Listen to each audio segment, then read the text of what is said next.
Hey folks, and welcome back to another episode of your Brains Coach podcast. My name is Angela Shurina. I'm your host, I'm your Brains Coach, and it is my job to bring to you all the best brain body tools to feel, look, and do your absolute best. Folks, it's all in your brain. Our brain is this command center that accumulates all the information from all the sensory organs and systems and tissues, our environment, what's happening inside and outside of us, and then without again consulting us consciously, we're never aware of this process, of this conversation that the brain probably has with itself. I don't know, we don't know if the brain talks to itself without our conscious awareness. But anyhow, and then the brain makes decisions and it gives you certain thoughts, certain emotions through combination of electrical impulses.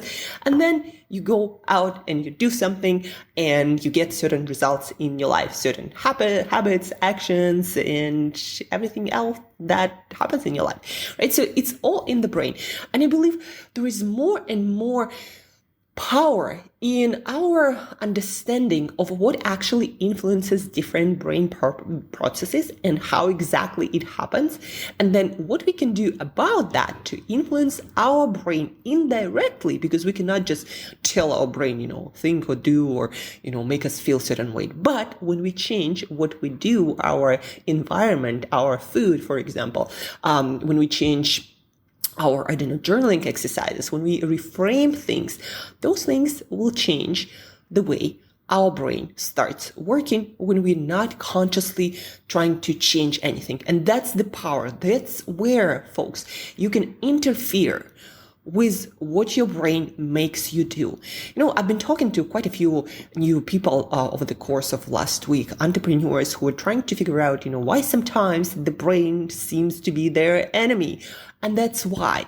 It's because you organize your environment, your behaviors, you develop certain coping with life mechanisms throughout your life in a way that makes your brain respond to the environment, to what's happening in your life in a certain way that doesn't necessarily serve you, but it served before. That's why your brain developed those mechanisms. And in order for you to make changes to what your brain does on autopilot again, you need to consciously design your environment with the knowledge in your hands, so to speak. You need to consciously design your environment, certain aspects of your behavior, certain aspects of your thinking. And at first, it is very slow and it seems like you're clumsy, you're doing it all wrong, and it's uncomfortable because your brain starts developing new patterns, and that will always feel uncomfortable. That's why all new habits, new wardrobe, anything new feels like a little bit awkward, uncomfortable, not really your thing, not your style. But that's because it's different, not because it's wrong. And I've also talked to a few entrepreneurs and I noticed that in myself, folks, I'm not talking to you from some ivory tower, but I'm not talking to you from some ivory tower.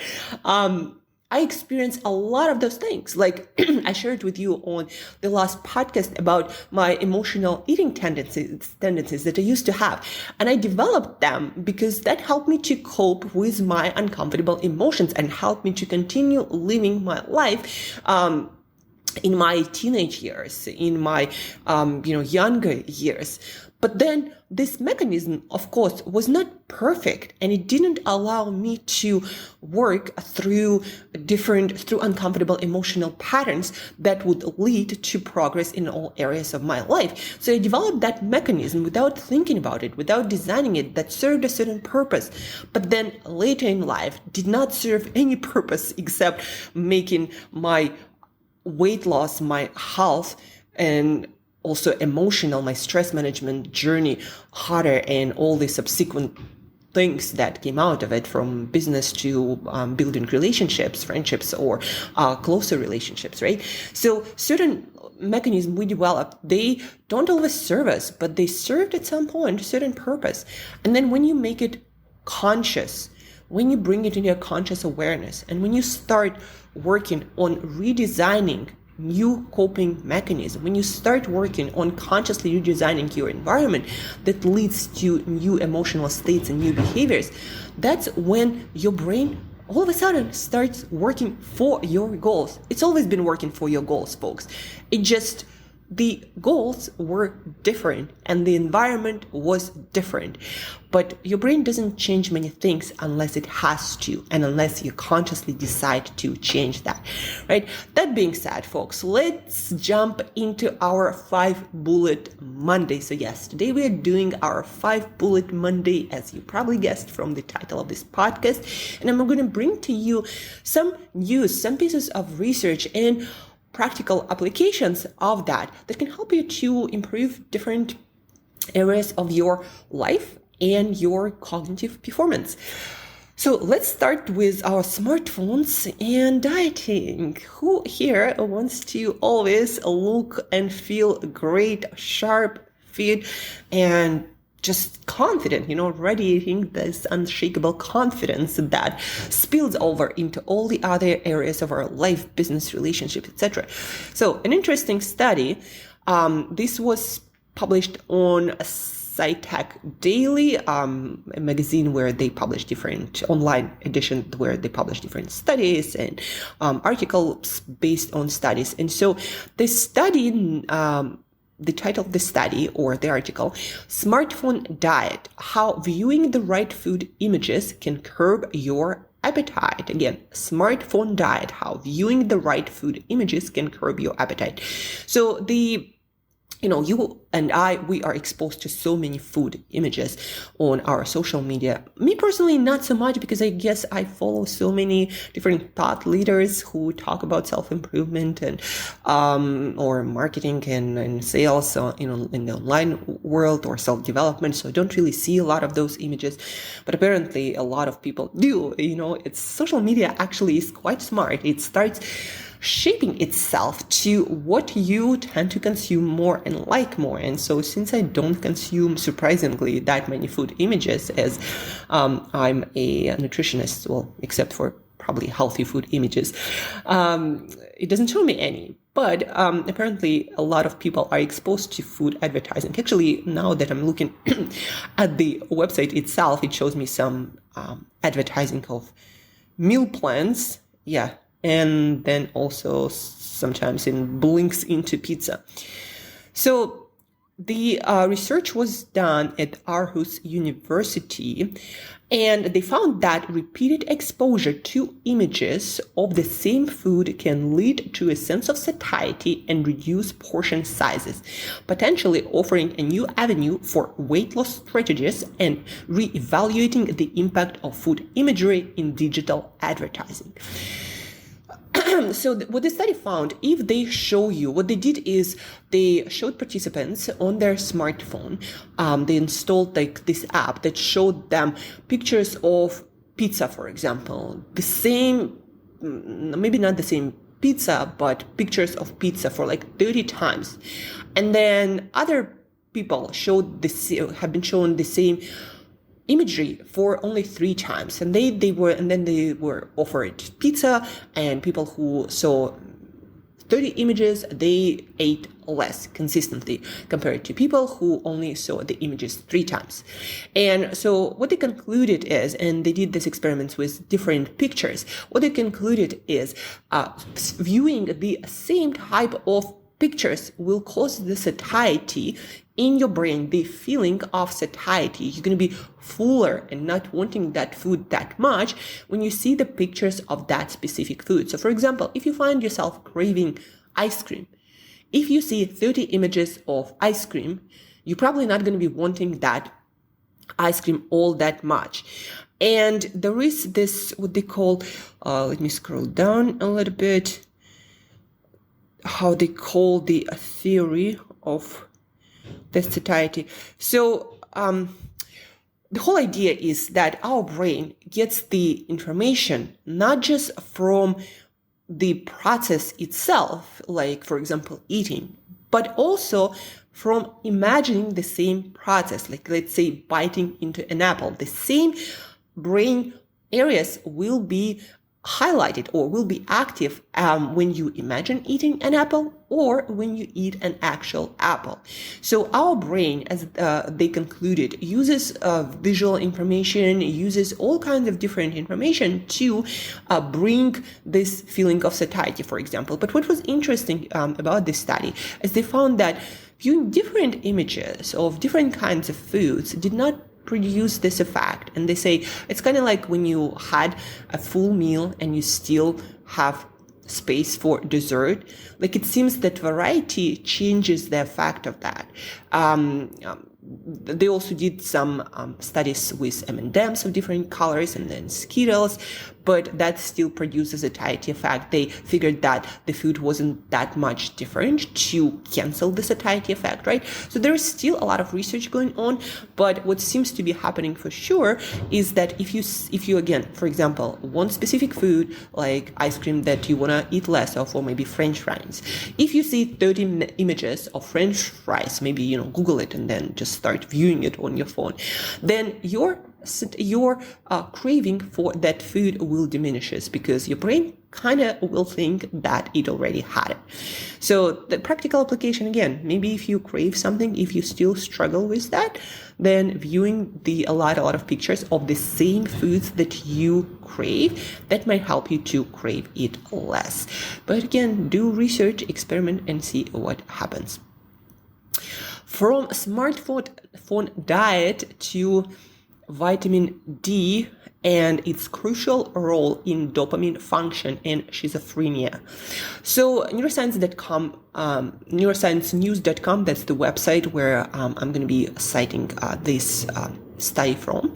The summary: neuroscientists discovered how vitamin D deficiency impacts the development of neurons, contributing to disorders such as schizophrenia. So what they found is being deficient in vitamin D led to maybe the neurodevelopmental origin of dopamine dysfunction in adults who develop schizophrenia. So this just tells me, again, there is a whole body of research coming out right now that is showing us that nutrient deficiencies and nutrient inadequacies really change the way the brain works. And scientists see that this effect more and more, that the brain is very sensitive to nutrient intake.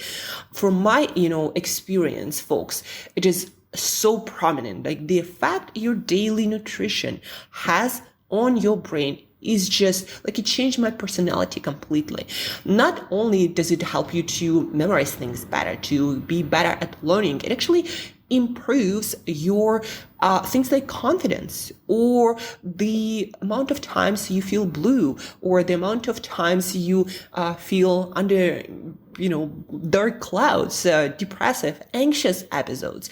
All of that is influenced by your nutrition. And for example, here they took vitamin D deficiency, and they learned through different experiments and analysis of different studies that leads to development or underdevelopment or improper development of dopaminergic neurons. So basically those that produce dopamine, that has a profound effect on our mental state and brain's performance and brain's health. And so those people who do not have, who have deficiency in vitamin D, they maybe that might be the origin of developing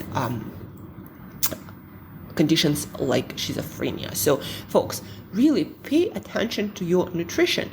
And of course, healthy eating, but not just healthy, balanced eating. I was, on Saturday, I talked to a friend of mine here in Cape Town, and we talked about how taking supplement, multivitamin, multimineral, omega-3s that I recommended to him, how in just a matter of days, it changed his energy levels, his state, his motivation. And he was like, I would never think that would have such a profound effect on me. But for me, of course, it wasn't a surprise. That's why when I start onboarding clients, the first thing I do is I ask them about their supplements. And why supplements, folks? Here we talk about vitamin D that you can get from sun, but of course, a lot of us don't get enough sun. You can also get it from different foods, although, it's going to take some designing of your meals to get vitamin D from your foods.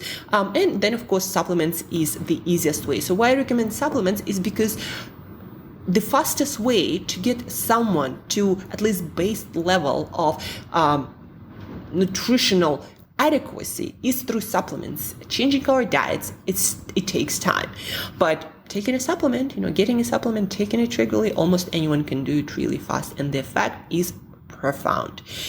And speaking about supplements and cognitive performance and the health of your brain. So another article from SciTech Daily, slowing cognitive aging. Major study finds daily multivitamin improves memory in older adults. And folks, if it improves memory in people 60 and older, it also does something to your memory as well. It just people in their 20s, 30s, even 40s, although in 40s for a lot of people, the negative effect of poor lifestyle and nutrition starts to really show. But the older the people, the effect, the improvement is just more pronounced. And since there are more people with problems with their cognitive performance and memory in their 60s, so I think it's just easier to make that study on people at 60s and later in life and actually see the effect, more profound effect. So over 3,500 adults aged 60 and above participated in this study, taking either a daily multivitamin or a placebo for 3 years. The results showed that those on multivitamins experienced memory improvement equivalent to about 3 years of age-related memory decline. So cognitive aging is a top health concern for older adults. Like, obviously, folks, nobody wants to lose their mind. Do you?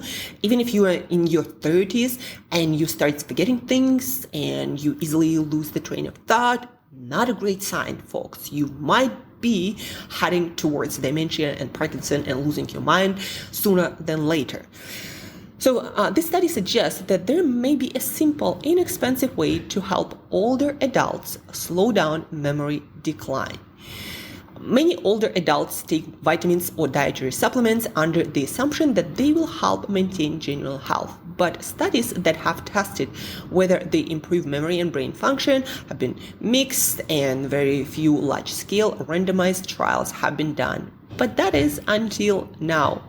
The results of the new study are consistent with another recent Cosmos. This is the short abbreviation of the whole name of the study, Cosmos. Study of more than 2,200 older adults that found that taking a daily multivitamin improved overall cognition, memory recall, and attention.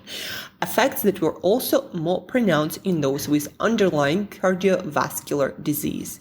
There is evidence that people with cardiovascular disease may have lower micronutrient levels that multivitamins may correct.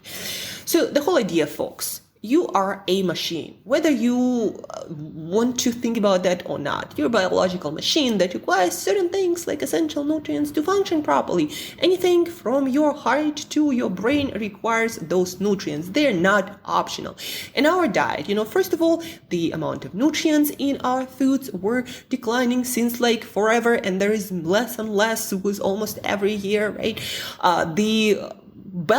Eating the balanced diet for most people is very complex and people don't really get it. That's why I always recommend get a consultation with a nutritionist like myself to even understand what balanced diet is and whether you are even close to that, what foods you might be missing, what nutrients on a regular basis you might be missing. Just saying healthy is not enough.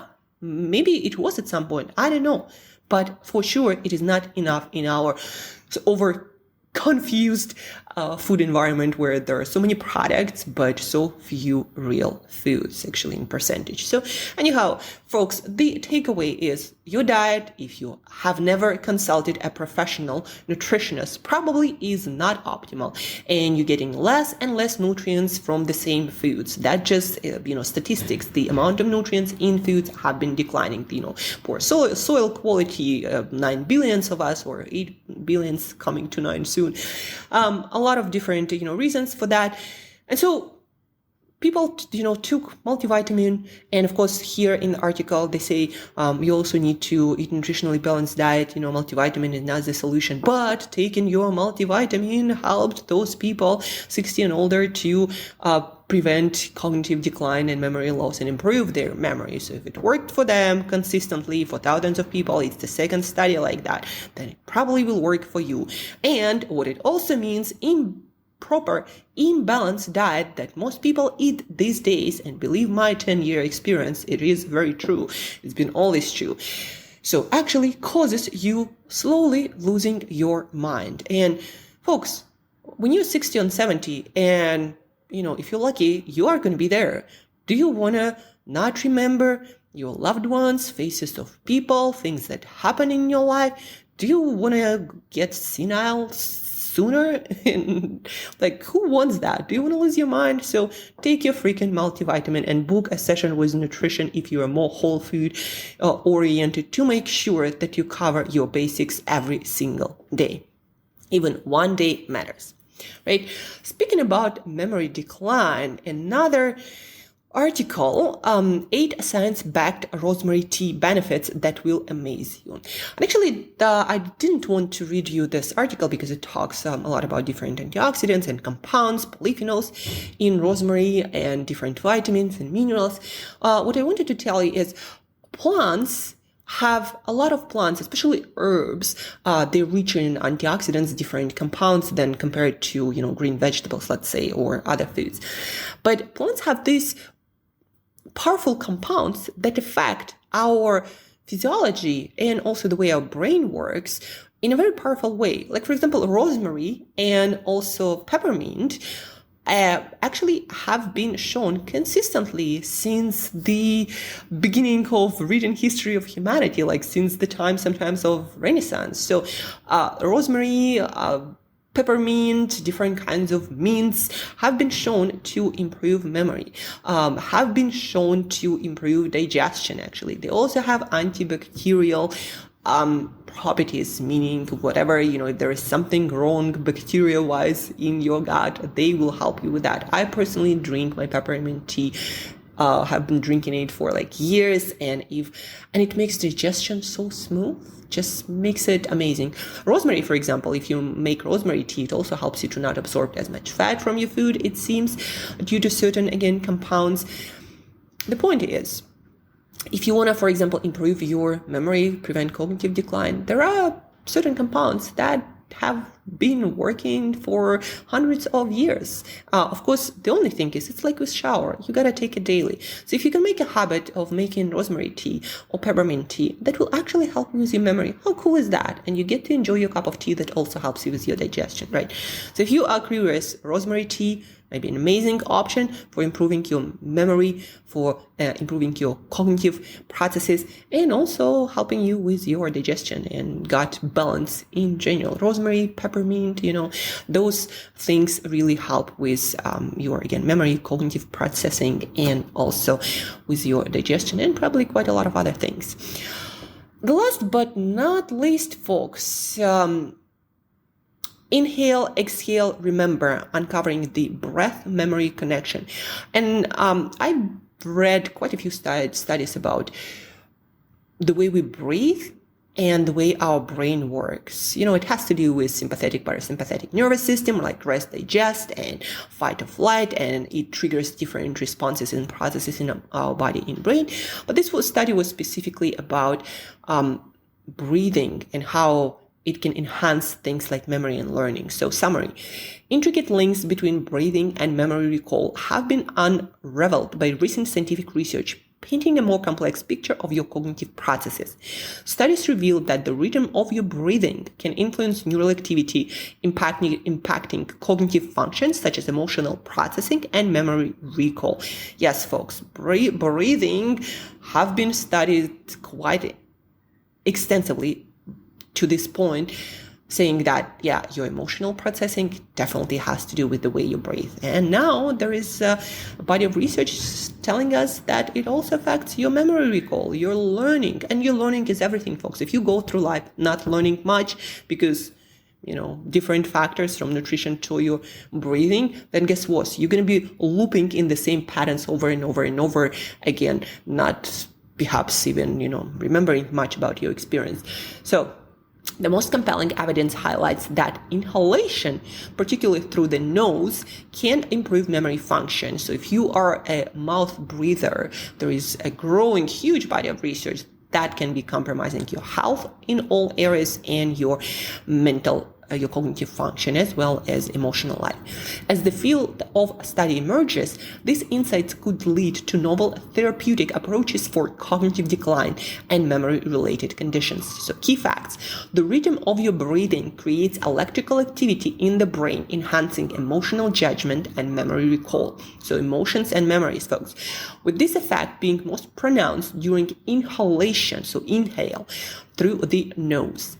The amygdala and hippocampus, brain areas linked to emotion and memory, are significantly affected by the rhythm of breathing, suggesting that the act of breathing can modulate, basically change and affect the functions of these regions. Deep, controlled breathing, often used in mindfulness practices, can improve working memory capacity, the kind of memory we use to hold and manipulate information over short periods. So breathing, it's an automatic process we often don't give a second thought. Yet recent scientific discoveries have begun to shed light on a fascinating relationship between breathing and memory function. Folks, what you want to understand or get fascinated with is that the way you breathe, it's the only processes in the body that is automatic. You don't have to control it for it to happen. And also something that you can totally control.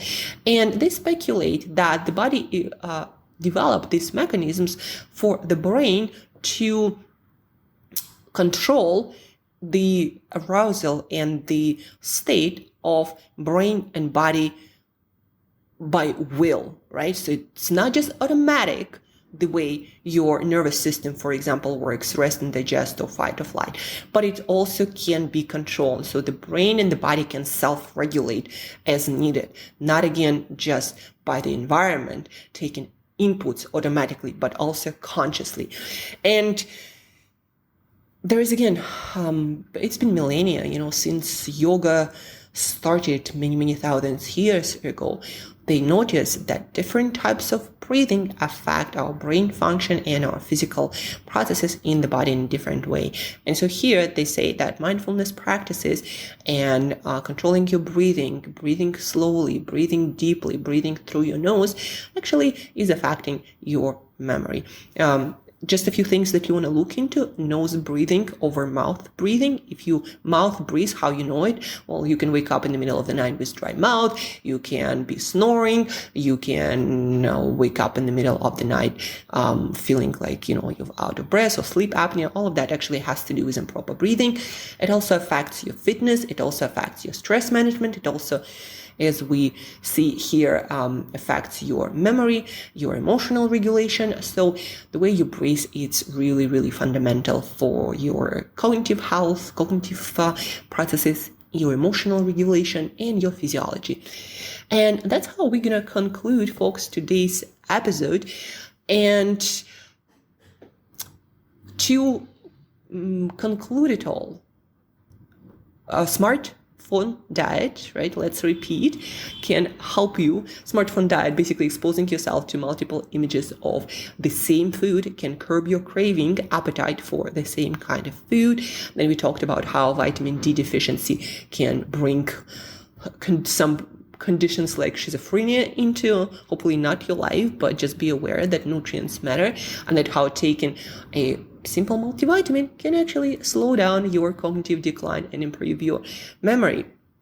Then we talked about rosemary and peppermint teas, and all these compounds when taken daily can profoundly improve your cognitive procession and hopefully bring you some joy as consuming those beverages. I love my peppermint tea.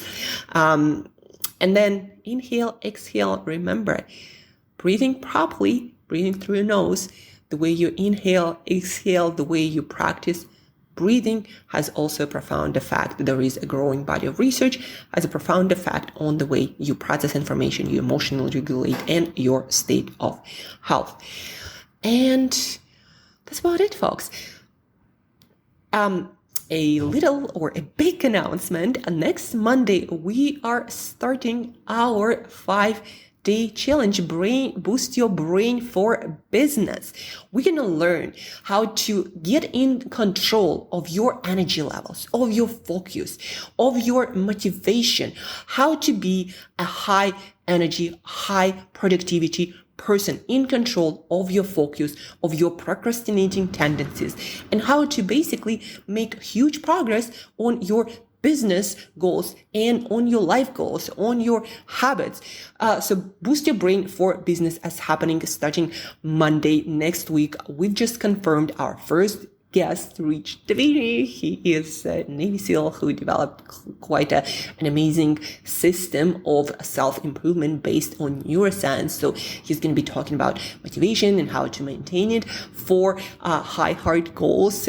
So he's going to be giving his tools away. So folks, it's coming, and this week I'm working on traffic. If you can help with that, bringing entrepreneurs to this challenge, that would be really, really helpful. Reach out to Angela at brainbreakthroughcoach.com. Also, send me an email if you want to sign up for this 5-day where we're going to have an amazing guest again, like Rich Davini and others. Boost your brain for business. If you want to get in control of your focus, of your energy, of your motivation, of not being fatigued and tired every single day, building your next unicorn, not procrastinating, being happy, if not every day, then quite often knowing how to get back to your badass self, right? So send me email, Angela at brainbreakthroughcoach.com as well if you want to be a part of that. And if you know how to bring a lot more entrepreneurs to this challenge, that would mean huge deal to me, folks. This is the first challenge like this that I'm really putting a lot of effort and work and all of my connections into. So reach out if you can help. Reach out if you want to be a part of it. 5-day, we're going to get together with a couple of hundreds of people, couple of hundred specifically entrepreneurs, to learn again how to get control of our best talents, focus, energy, motivation, all of that, to build something great that changes the world, and also enjoying the process, not killing ourselves over it, right? So Boost Your Brain for Business, happening June 5th, June 9th, 5 days, amazing guest. And reach out, Angela at brainbreakthroughcoach.com. And till next time, folks, be awesome. Take care of your brain.